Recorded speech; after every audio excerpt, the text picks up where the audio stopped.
Emily Cortavitarte, buenos días. ¿Qué tal? Buen día. Vamos inevitablemente a hablar de Gaza, de los últimos acontecimientos, aunque cuando estamos hablando puede ser que los últimos acontecimientos ya no sean los últimos, sean los penúltimos o los antepenúltimos, porque asistimos a desastre tras desastre, por llamarlo de alguna manera. Barbaridades, bueno, lo último que podemos comentar como más grueso es el bombardeo de un hospital en Gaza, en el que al menos las primeras cifras que se manejaban eran de 500 muertos, y los intentos también de Israel de quitarse la culpa, iba a decir los muertos de encima, pero y ya sabemos que en todas las guerras esto de la información, las mentiras, es parte de la batalla. Y lo hacen y lo intentan, y a ver si nos lo creemos o no. Y bueno, también un poco del contexto en que se está moviendo todo y lo que está ocurriendo, si quieres, del viaje incluso de Biden a la zona. Bueno, tú mismo, ¿para qué hacer un resumen? Porque la gente también sabe más o menos lo que está pasando. Pero, Sí, sí, sí, sí. Lo que pasa, bueno, llevamos con el día de hoy serían 12 días sí, creo que 12, sí, 12 días de conflicto, entendiendo por qué que se inició el 7 de octubre con el ataque de Hamas desde Gaza a las zonas fronterizas. Y evidentemente cada día bueno, determinadas escenas que nos llegan a través de la televisión, conteo de personas muertas. Al respecto, quiero dar una cifra que me parece brutal, que es la cifra que ha dado una ONG con Save the Children, en principio no pro-Palestina, o no pro-Hamas, que ya no se puede decir que uno es pro-palestino, sino porque automáticamente te salen con la historia esta, de que cada 15 minutos muere un niño o una niña en Gaza. Eso es lo que también está pasando. Es decir, entonces, evidentemente, bueno, los dos temas así, digamos, más graves han sido, por un lado, el ataque a ese hospital, que hay que decir también, porque en general ese es un tema que se esconde, que es un hospital baptista, es decir, es un hospital creado por la iglesia anglicana, la iglesia oficial en Gran Bretaña. Y por tanto, bueno, pues eso le da, sería igual de brutal, de bestia, de inhumano, como queramos definirlo en cualquiera de los casos, si también fuera simplemente un hospital de la autoridad palestina o de esa zona de la Franja de Gaza, un hospital propio, pero en este caso además estamos hablando de que es un hospital con un referente en principio muy ligado a una iglesia, cosa que ellos, o a una religión, cosa que a ellos les parece que debe ser tremendamente respetado. Y por otro lado, pues una religión que es la religión oficial de un Estado amigo, en este caso Gran Bretaña. Bien, bueno, como ya sabéis, no solamente se trataba del hospital, sino de que alrededor, pensando que si no tenía su ida hacia otro lado, pues por lo menos allí había un refugio y eso sería difícilmente bombardeado, pues, bueno, esta gente que en principio buscó un refugio alrededor de un hospital y además de un hospital con, digamos, con capital extranjero y demás, pues, bueno, pues se encontró allí con la muerte porque hay gente que opina que eso es lo que hay que hacer en ese momento y que pues no son personas humanas, ¿no? Recientemente alguien ha publicado un vídeo en el cual Netanyahu para definir a mujeres y a niños, habla de animales de los suyos, ¿eh? O sea que imaginaros la consideración que pueden tener hacia, hacia otras personas, ¿no? Y el otro sería el ataque a la frontera egipcia, evidentemente evitando cualquier posibilidad bueno, pues de gente que no tiene nada que ver con el conflicto, que no quiere tener nada que ver con el conflicto, de salir y escaparse, ¿no? Bueno, está claro que estamos ante un proceso de castigo total a Gaza, ¿no? Por denominarlo de alguna manera más o menos suave, o de exterminio o de liquidación. Y bueno, eso ha sido dicho por el gobierno de Israel o por miembros del gobierno de Israel en repetidas ocasiones, ¿no? Voy al tema que mencionabas antes, es decir, bueno, desde el gobierno, desde el Estado de Israel, no se quieren adjudicar esa acción contra el hospital, pero y no solamente no se la quieren adjudicar, sino que presionan, y lo podemos ver, por ejemplo, en las declaraciones de la señora von der Leyen, presionan a sus aliados internacionales para que eso quede ahí como duda, ¿eh? Y por tanto, a partir de aquí, ¿qué nos pasa? Pues que determinadas televisiones en España, determinados diarios en España, pero también en otros lados, plantean ese ataque como una duda, ¿no? Como una duda de que la intervención ha sido desde Israel bueno, y con seguramente toda la intencionalidad o bastante la intencionalidad porque, eh, bueno, estamos en pleno siglo XXI. Evidentemente hay cohetes que fallan, ¿eh? Pero no le suponemos a Israel esa torpeza, ¿no? O esa incapacidad. Eh, Alguien dirá, bueno, que exageras, no sé qué, no. Bueno, voy a poner un ejemplo nuestro y de hace casi 100 años. En la Guerra Civil Española, el ejército de Franco bombardeaba las ciudades y pocas veces se equivocaba. Es decir, había barrios, iglesias, fábricas, etcétera, que nunca se bombardearon, y había otras, lo mismo, barrios, tal, donde ellos tenían claro que ahí había una resistencia antifranquista que sí que se bombardeaban, ¿no? Y eso lo podemos buscar en prácticamente todas las ciudades del Estado español que fueron bombardeadas. Estamos hablando de 1936, 37, 38. Por tanto, es difícil prever que uno de los ejércitos mejores preparados del mundo en el 2023 tenga posibilidades de error, ¿no? Que no sé si va a ser el siguiente argumento. No lo sé. Probablemente no tengan que darlo. Es decir, dejen esa duda y no tengan que darlo.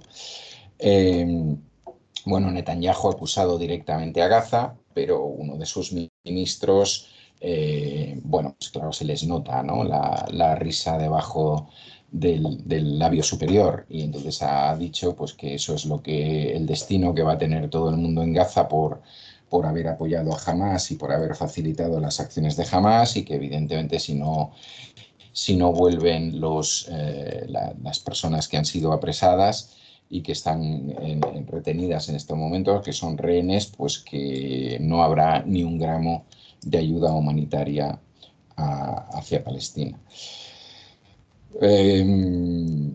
Cuando hablo de que estamos en un proceso de guerra con castigo total, lo digo porque generalmente asistimos en el lado de la gente más tibia, o de nuestros representantes más tibios y más aparentemente democráticos y tal, nos suele aparecer eso del derecho internacional, ¿no? En las guerras. Por ejemplo, el presidente del Consejo de la Unión Europea, el señor Charles Michel, habló de eso, ¿no? Que ese ataque no respeta el derecho internacional. Bueno, parece ser, lo cual es contrario bueno, a cualquier lógica, de una persona que no quiera comulgar con ruedas de molino, pues que exista un derecho internacional para las guerras, cuando la guerra en sí mismo es, bueno, no tiene nada de derecho y no tiene nada de humanidad ni ninguna cosa por el estilo. Pero bueno, ese es uno de los argumentos que, digamos, en las reacciones más tibias a nivel occidental se suele dar, ¿no? Eh, ha habido un pequeño cambio, es cierto, había representantes de, tanto de la Unión Europea como del gobierno español y de otros gobiernos que entraron en tromba el día 7 y el día 8, ¿no? Diciendo que había que condenar el acto terrorista de Hamás, evidentemente, por supuesto, y a continuación con aquella coletilla de que el Estado de Israel tiene todo el derecho a defenderse, etcétera, etcétera, ¿no? Que es una coletilla que dura por lo menos 75 años, ¿no? Es la manera como Israel entiende que tiene ese derecho a defenderse es según la ley del talión, ¿no? Según su propia ley, según sus propias creencias, religiosas o no, y por tanto, bueno, pues no basta con haber exterminado a buena parte de, de la gente de Hamas que entró en Israel, y no basta únicamente con pedir un canje de prisioneros o una cosa por el estilo, sino que se considera enemigo a todo aquel que vive o que habita en esa zona y por tanto hay que masacrarlo. Es decir, vemos los bombardeos, ¿no? Pero aparte de los bombardeos indiscriminados y generalizados, es la otra parte que ya comentamos en la semana anterior y que sigue ahí. Es decir, el control que Israel tiene sobre Gaza es un control brutal, que seguramente que si alguna de la gente que me estáis escuchando sois aficionados o aficionadas al cine o a las series, habréis podido ver. Y bueno, y evidentemente quien ha viajado allá a solidarizarse con el pueblo palestino, pues todavía lo ha visto más claro, es decir, el control que Israel tiene sobre la franja de Gaza es absoluto, absoluto. Pensaros que estamos en una franja a nivel de kilómetros cuadrados relativamente mínima en la cual viven 2 millones de personas que tienen muros, que tienen checkpoints, que tienen pasos, que tienen que hacerlo cada día reiteradamente, que si trabajan en la otra parte pueden ser, es decir, se les puede impedir el paso por cualquier motivo, por cualquier situación, etcétera, etcétera. Y el control absoluto del agua, de la electricidad, de los alimentos, de las medicinas, y eso es lo que se está aplicando. Cuando hablo de castigo total, no estoy hablando únicamente del tema de los bombardeos, sino que estoy hablando de someter a la población bueno, pues eso, al hambre, a la muerte en caso de determinadas dificultades de tipo físico, de determinadas enfermedades, etcétera, etcétera, ¿no? Que ante eso pues tengamos una representante de la Unión Europea como la señora von der Leyen que dice que necesita confirmar lo ocurrido, por ejemplo, evidentemente es contradictorio con lo que he dicho antes que ha dicho el presidente, también con lo que ha dicho últimamente Borrell, pero demuestra de alguna manera lo que pasa dentro del mundo occidental, ¿no? Y digamos, su manera de estar atados a los destinos del Estado de Israel de manera inexplicable e incomparable con cualquier otra situación que se produzca ahora mismo a nivel internacional. Y ligando con esto, pues lo digo con la visita de Biden, ¿no? Es decir, el amigo americano, que ha sido siempre el amigo americano del Estado de Israel en sus diferentes etapas, posiciones y demás, pues rápidamente acude a entrevistarse con Netanyahu, ¿no? supongo que lo sabéis, pero si no, en todo caso, se deduce que incluso dentro del propio gobierno de Biden y dentro de la estructura militar y de defensa, etcétera, de los Estados Unidos, es un viaje no aconsejado.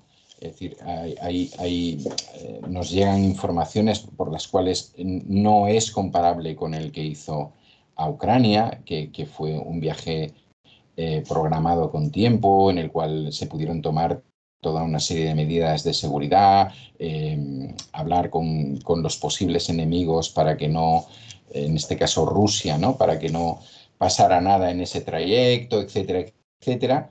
Y llegan esas voces desde Estados Unidos de gente que piensa que en primer lugar, desde el punto de vista de la seguridad y demás, es una auténtica barbaridad. Aunque seguramente que irá muy bien escoltado y muy bien protegido. Y por otro lado, lo que en primer lugar, para intentar dar una visión un poco más amplia de la diplomacia estadounidense, pues se había planteado de que hubiera otras reuniones. Evidentemente todas esas reuniones han sido canceladas por la parte palestina y por la parte, vamos a decirle, árabe, ¿eh? Y bueno, se va a entrevistar únicamente con Netanyahu. Eh, dudo de que realmente Biden sea capaz, bueno, vaya con la idea de convencer a Netanyahu de buscar un fin a esta situación.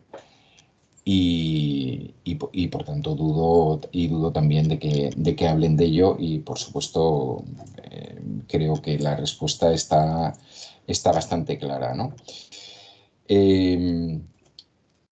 Aparte de los temas que hablamos el otro día, es decir, los problemas que tenía el gobierno de Netanyahu, las manifestaciones, el tema, bueno, la sociedad que se le estaba poniendo en contra y que evidentemente todo eso puede ahora situarse de otra manera.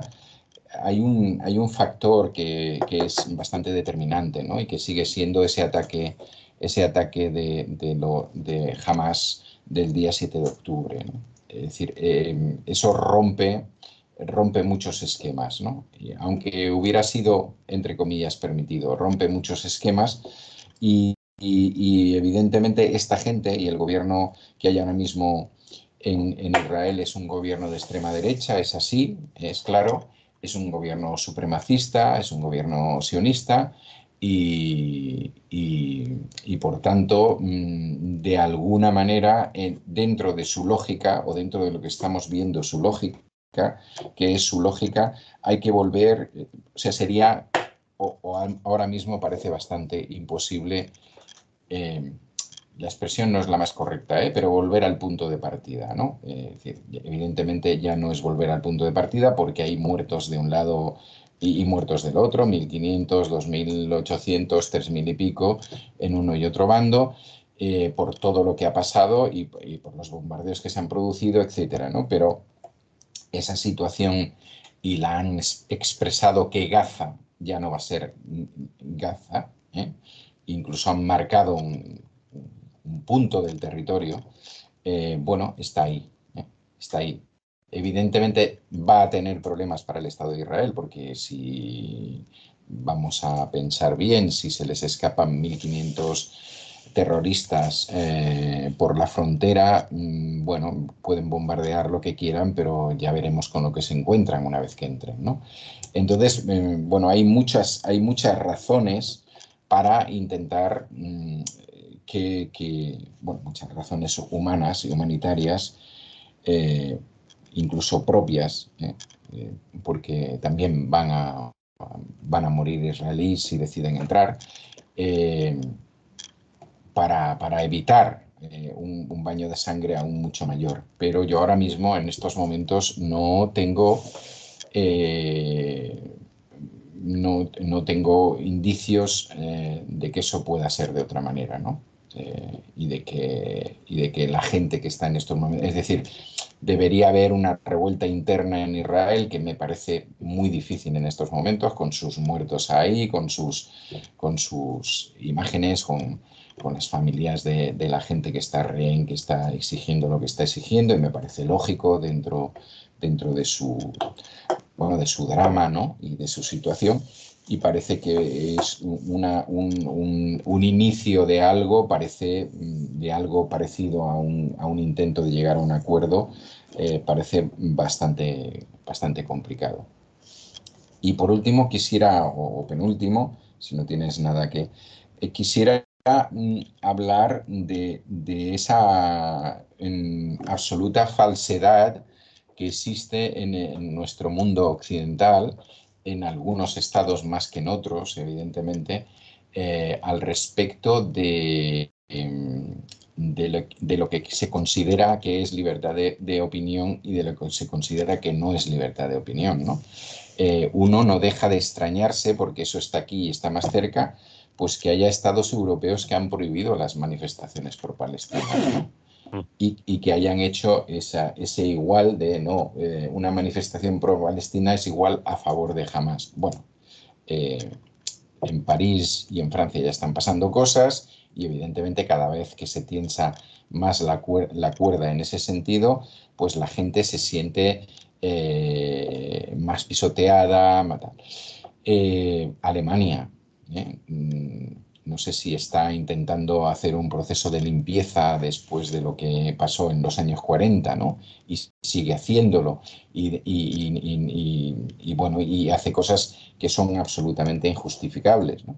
Pero el Quizás el tema... sentimiento de culpa, ¿no? Es probable que Y haya ahí un gran sentimiento de culpa, aparte de que evidentemente también hay un lobby, etcétera, etcétera, y hay unas relaciones comerciales y demás fantásticas con Israel, ¿no? El estatus que tiene Israel en la Unión Europea es un estatus que no tiene ningún otro estado fuera de Europa, ¿no? Y bueno, a Israel se le permite, o a los equipos israelíes se les permite jugar en las competiciones europeas, es decir, sus productos entran aquí con unas garantías en las que no entran de otros territorios, etcétera, etcétera, ¿no? Pero claro, que lleguemos a esa situación, o sea, que en Europa se llegue a esa situación de prohibir de prohibir la bandera palestina, de que, bueno, pues parece ser que la Liga Española, que evidentemente todavía en España no se nos han prohibido esas concentraciones y esas manifestaciones, pero parece que la Liga Española ha decidido investigar un caso o dos donde se ha exhibido la bandera palestina en campos de fútbol, ¿no? Es decir, que bueno, estamos llegando a... Y todo eso tiene su contraparte cuando las ideas de extrema derecha, etcétera, etcétera, aparecen en Europa, y tenemos a cantidad de gente defendiendo la libertad de ideas, de opiniones, etcétera, etcétera, ¿no? Es decir, parece que reproducir determinadas expresiones por ejemplo, de algunos de los ministros de Netanyahu y del propio Netanyahu en nuestros informativos, a las horas de máxima audiencia, pues eso es libertad de opinión, pero parece que no es libertad de opinión entrevistar a miembros de la comunidad palestina que viven aquí, o seguir determinadas manifestaciones y determinadas concentraciones que se están produciendo por todo el Estado, ¿no? Y me parece, bueno, y acabo con él.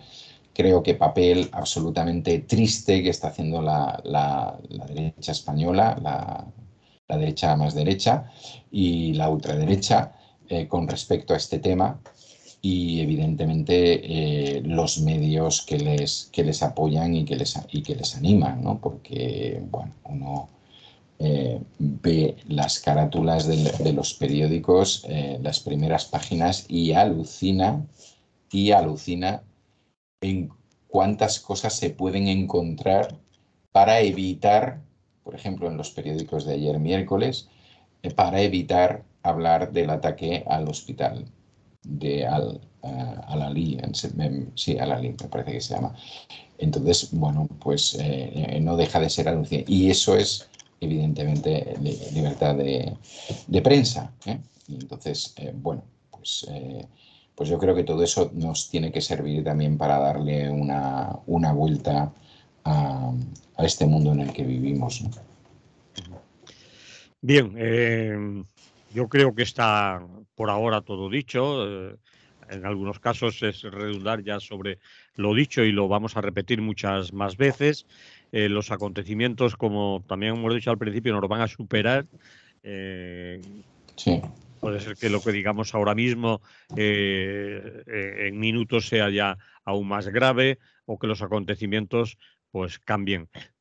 Así que lo dejamos aquí y seguiremos sobre el tema con más compañeros, contigo mismo la semana que viene. A ver cómo va. Bueno, de acuerdo. vamos a la política de, de aquí. Eh, Solana. Tú me mandas un titular que me dices el Senado contra la amnistía. Vamos a ver, esto es por qué, por qué este titular, por qué lo pones, por qué me lo mandas así. Bueno, pues porque el PP, que tiene mayoría absoluta en el Senado, ha decidido en el día de hoy, bueno, ya ha empezado hace unos días, pero está haciendo una serie de sesiones que tienen que ver con la opinión de sus señorías senadoras y senadores con respecto a una amnistía que todavía no está, no se ha hecho ley, no se ha hecho norma, no sabemos si se va a llamar así, si es que se llega a algún acuerdo al respecto, etcétera, etcétera. Y bueno, dentro de esta especie de aquelarre, ¿no? Ayer y antes de ayer intervinieron los diferentes grupos del Senado con sus, evidentemente, diferentes posiciones. La correlación de fuerzas en el Senado es completamente diferente a la correlación de fuerzas del Congreso. Y justamente el día de hoy, se ha llamado o se ha invitado a las presidentas y presidentes de las comunidades autónomas para que den su opinión. Por supuesto, las presidentas y presidentes de las comunidades autónomas donde gobierna el PP han aceptado gustosamente la invitación y vamos a ver quién la dice más gorda. Y por otro lado, pues allí donde hay presidencia del PSOE, no van a asistir y tampoco el Lehendakari. Sí, en cambio, va a asistir el señor Aragonés, o al menos eso es lo que se decía hasta ayer, ¿eh? Generalmente el señor Aragonés no suele asistir a estas cosas y supongo que el hecho de que tenga alguna propuesta para hacer, que evidentemente no se la van a aprobar allí, ni es cuestión de eso, como el hecho de que se está en un proceso de negociación, pues le permite tener una proyección, digamos, más estatal en cuanto a su defensa de la amnistía y su defensa de llegar a algún tipo de acuerdo sobre la autodeterminación, ¿no?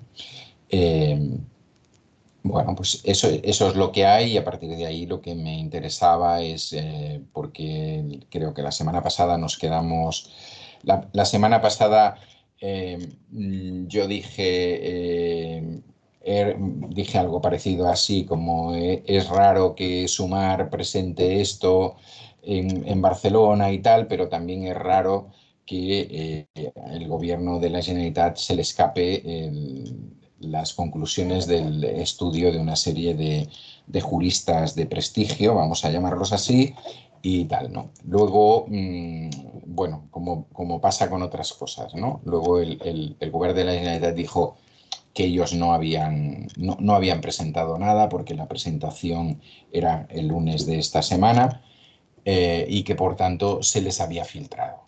Bueno, no sé, son las cosas que me hacen mucha gracia, ¿no?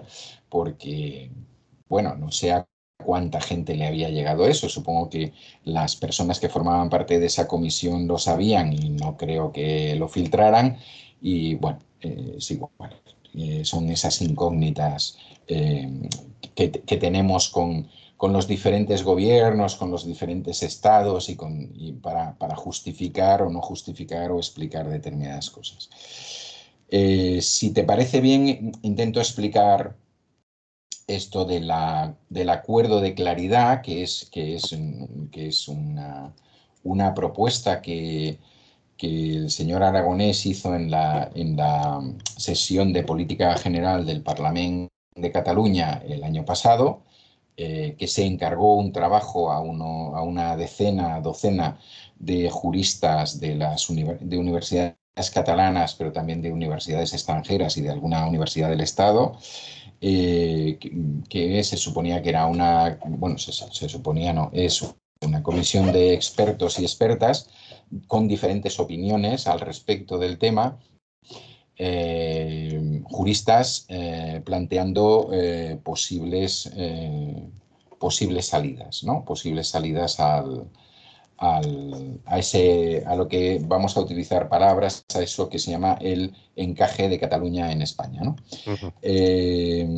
La idea era plantear un acuerdo de claridad en el modelo de Quebec y Canadá, ¿no? donde por un lado, el espacio francófono, digamos, alrededor de Quebec y tal, o el gobierno de ese territorio y el gobierno del Estado de Canadá, pues llegaron a una serie de acuerdos al respecto de cómo se consultaba a la población, ¿no? Entonces, esa es la idea con la que aparece Esquerra, que es evidentemente, antes de entrar en el tema, digo, es una idea, bueno, vamos a calificarla de osada, ¿no? De plantear esto en estos términos. Evidentemente tiene bueno, yo creo que se han quedado solos ahora mismo.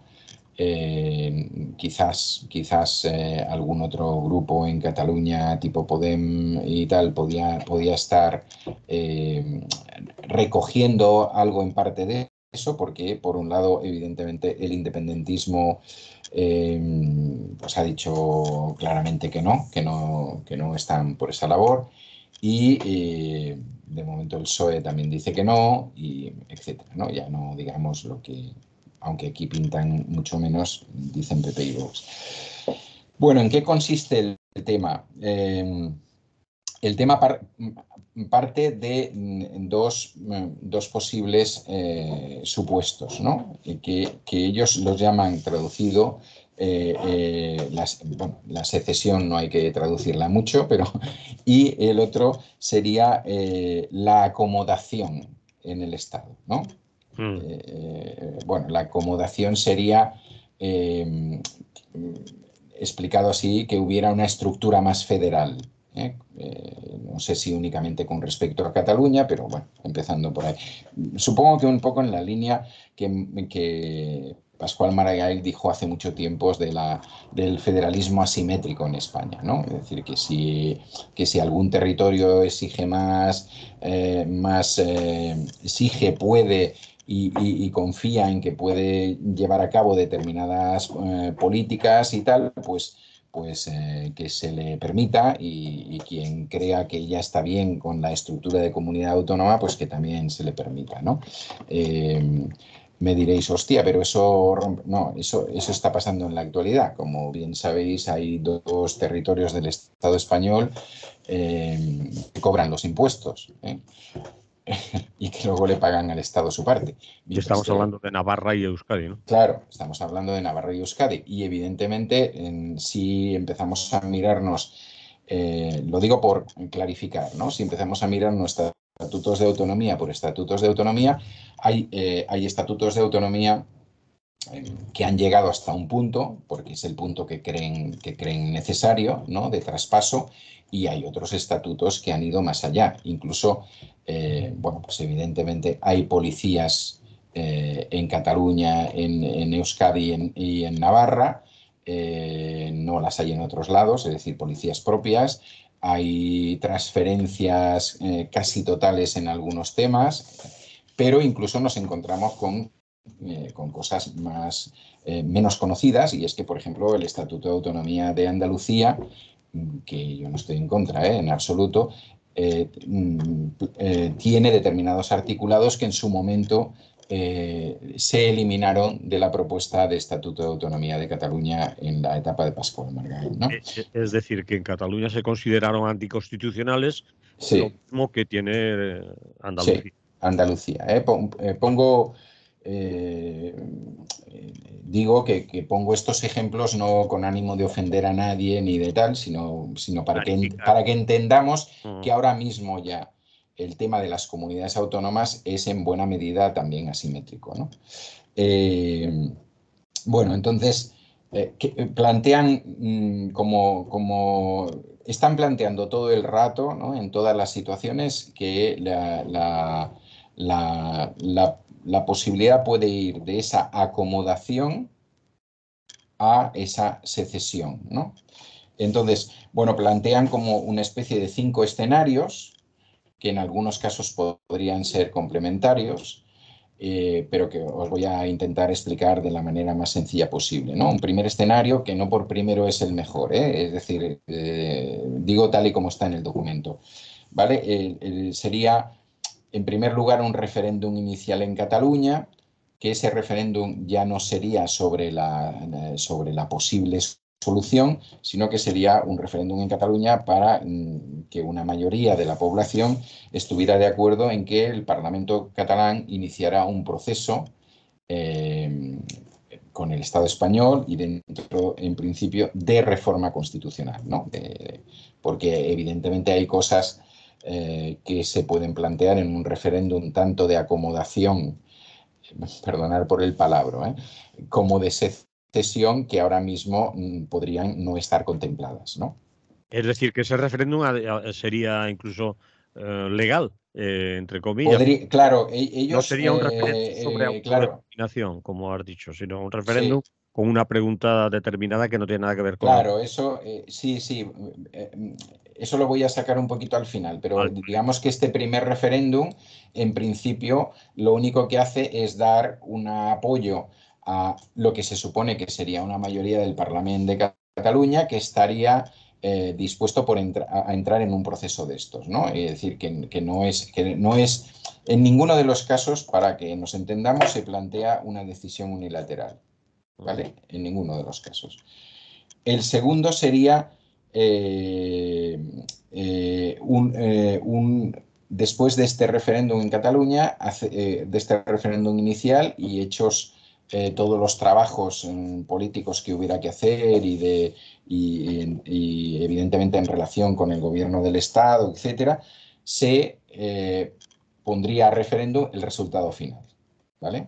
O sea, por tanto, en Cataluña habría dos referendos. Uno inicial para decir si estamos de acuerdo en que se inicie este proceso, otro final para si estamos de acuerdo en el proceso. Hay otra opción que también dan otros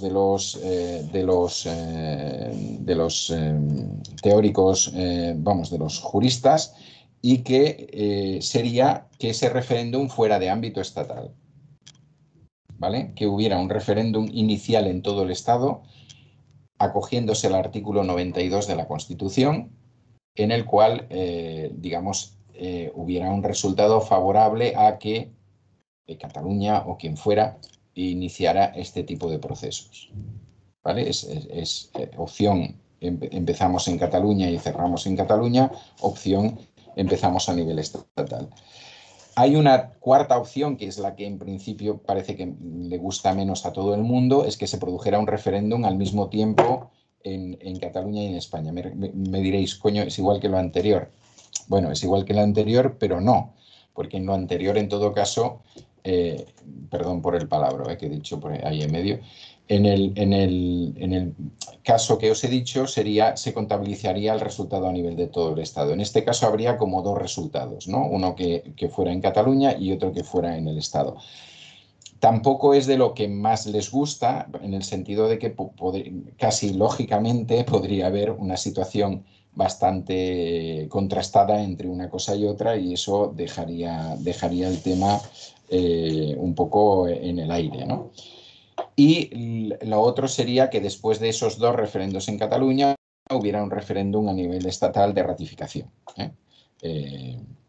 y que está previsto para reformas constitucionales.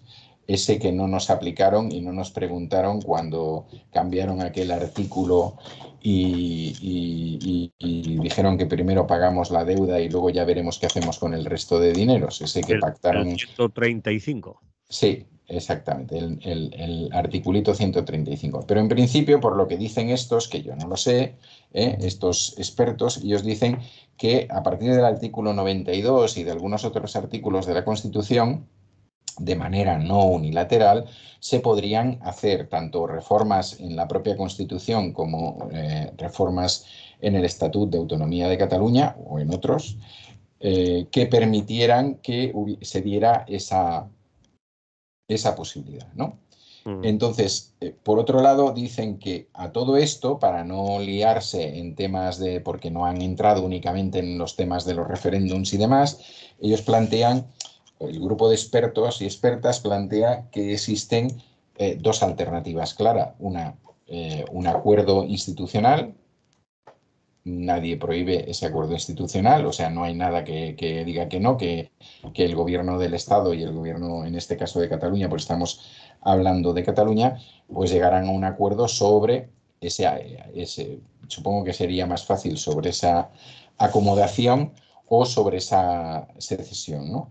Y una segunda alternativa, entienden ellos, que sería unas elecciones plebiscitarias en el Parlamento catalán, ¿no? Donde se supiera de antemano, aquí se presentan estos que están por este tema, aquí se presentan estas que están por el otro tema, se vota y lo que salga, pues sale. Se vota un Parlamento. Sí, perdón. No, lo que estás diciendo, convertir unas elecciones en un Sí. plebiscito. Es decir, Sí, bueno, eso es lo que,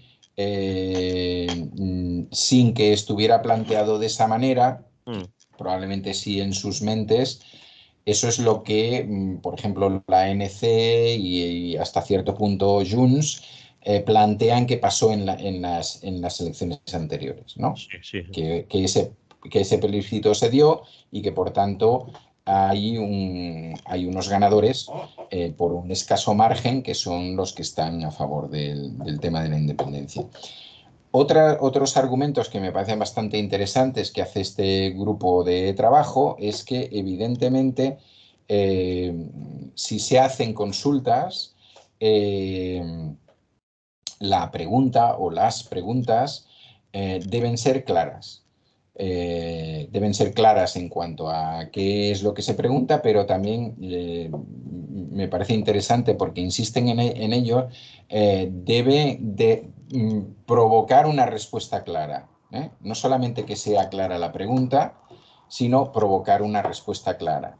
Supongo que se están refiriendo a que no vale decir solamente sí o no, sino si es sí pasa esto, si es no pasa esto, nos quedamos como estábamos o lo que sea, si es sí, pues esto, pero entonces a nivel económico pasaría esto. Es decir, que se clarifiquen los procesos de la pregunta, ¿no? Y luego otro elemento que me parece bastante interesante y que sí que sé sí que se aplicó en Canadá y que también se aplicó en Escocia, bueno, en lo que actualmente es el Reino Unido, y con respecto al referéndum en Escocia, es tener establecidos previamente consensos sobre resultados, ¿no? Es decir, gana el que gana o se exige un porcentaje suficiente para que eso se lleve a cabo, ¿no? Tanto en un sentido como en otro, es tanto en decir, una dirección. no vale 50 más 1, sino que por lo menos hay que llegar al 75% o una Bueno, claro, quiero decir, el grupo de expertos no pone cifras, pero como todo digamos, como todo el trabajo se basa en esa necesidad de acuerdo, lo que plantean es que no solamente las preguntas sean claras, sino que también la ciudadanía, y no únicamente el que estuvo negociando, o la que estuvo negociando, o las y los que estuvieron negociando, sino toda la ciudadanía tenga claro, no, pues para cambiar la situación necesitamos por lo menos que se llegue al, yo qué sé, 57,5% o 60%, o no, o con el 51 ya sirve, o tal, o el grado de abstención debe ser tanto, o el grado de participación debe ser tanto. Es decir, que plantean que para llegar a una, bueno, si la cosa tiene que pasar por ahí, porque insisten bastante en el tema de que, bueno, que es un tema político, que por tanto debería tener probablemente una resolución política de acuerdo y posteriormente ser sometida a referéndum, ¿no? A consulta. Es un poco el mecanismo fundamental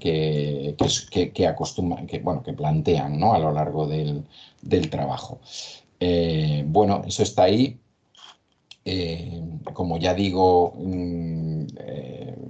no sé si por la filtración no querida o porque el presidente del gobierno, el presidente del gobierno catalán lo presentó el lunes con el grupo de expertos y bueno, tuvo su cierto rebomborio, por decirlo de alguna manera, pero bueno, rápidamente empezaron a sofocar el posible fuego desde todos los lados, ¿no? También es que también es una actitud que entra dentro de la lógica en una situación como la actual, ¿no? Donde se supone que se está negociando un proceso de investidura en el cual, entre otras cosas, pueden aparecer factores que tengan que ver con esto, ¿no? O algunos factores que tengan que ver con esto. Pero bueno, yo creo que es interesante en el sentido que me imagino que hoy Aragonés defenderá por un lado la amnistía y por otro lado defenderá este tipo de posiciones sobre llegar a acuerdos. Y bueno, pues me parecía interesante que la gente que nos escucha pues tuviera algunos datos al respecto. A lo mejor yo me estoy equivocando y Aragonés no habla para nada ahí del pacto de claridad, del acuerdo de claridad, y se lo deja para las negociaciones con el PSOE, o para negociaciones posteriores con el PSOE, que también es otro de los, con el PSOE, con el gobierno, que es otro de los escenarios posibles bueno, en estas conversaciones sobre la investidura, ¿no? Bien, no se me ocurren preguntas porque es un tema que aún no conozco lo suficiente y que, bueno, ahí en Mm. Cataluña, o tú mismo lo has explicado, que creo que podemos empezar a entenderlo y que también nos lo irás aclarando según vayan aconteciendo. Sí. No, a ver, ahora mismo no, a ver, ahora mismo diríamos, para valorarlo, es interesante en Mm, el sentido de que no se habían hecho propuestas de este tipo, al menos no digamos, por la parte independentista, eh, pero probablemente, bueno, quien ha diseñado el momento en darlo a conocer sabrá a qué ha querido jugar o qué, digamos, o qué pieza está colocando en el tablero.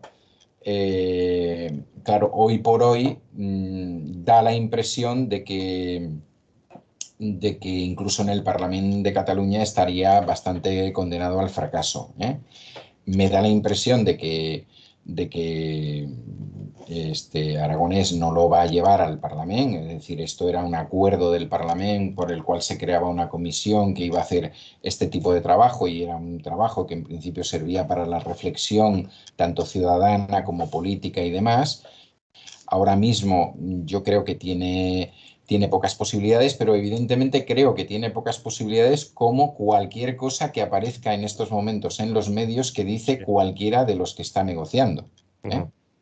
Porque ya lo sabéis, es decir, cada vez que Sumar sale con una cosa, aparecen 4 o 5 de los que están negociando diciendo, pero ¿de qué vais, no? Pero quítate para allá, que de esto no estamos hablando y tal. O sea, claro, el proceso de negociación sobre la posible investidura de Sánchez es un proceso tan delicado, tan jeroglífico en sí mismo, ¿no? Que hace que cualquier cosa que se diga o se plantee en voz alta, el resto de la gente que está ahí entienda que, bueno, y ahora estos con qué me vienen, ¿no? ¿Estos qué pasa? ¿Que se quieren ganar el pastelito y hacer ver que son ellos los que están negociando de esta manera, tal, ¿no? Es decir, bueno, pues yo creo que esa es una situación que ahora mismo convierte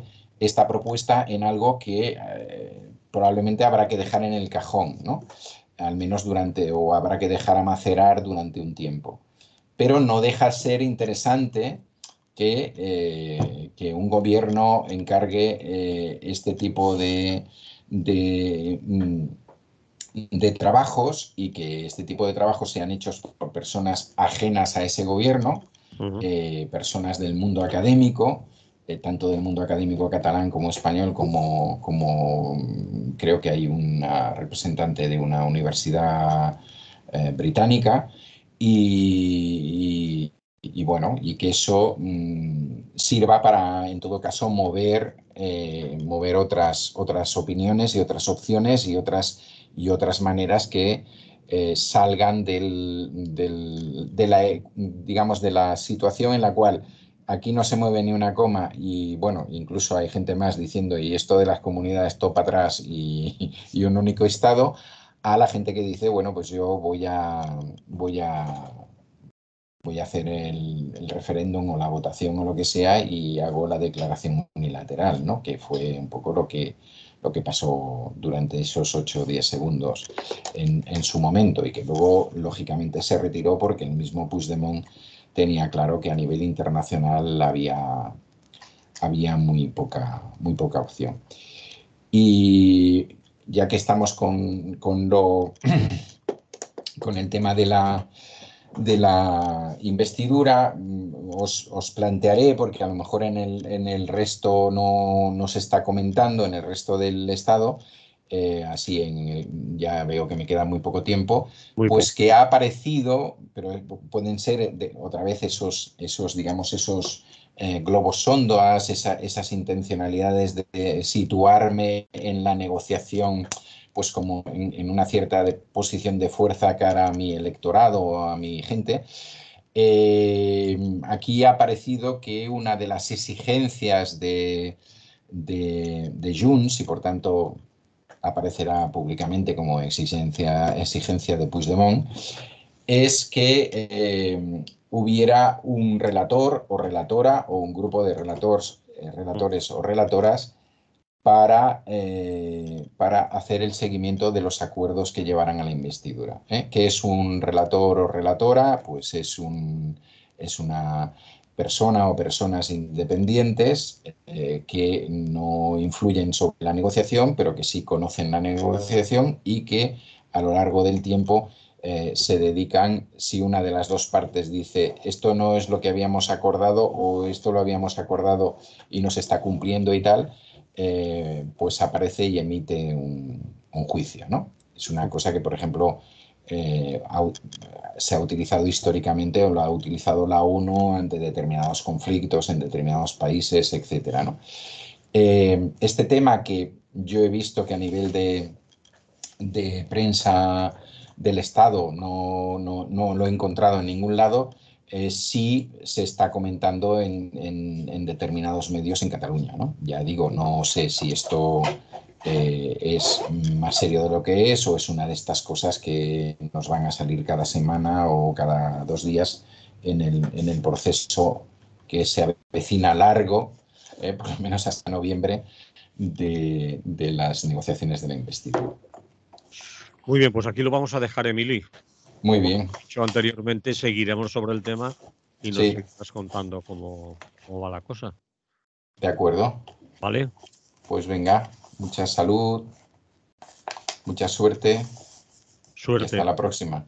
Bueno, suerte para diciembre, a ver si nos toca la lotería. Sí, bueno, no, suerte, suerte en la vida, eso, que te pasen cosas Bueno, bonitas y tal. vale.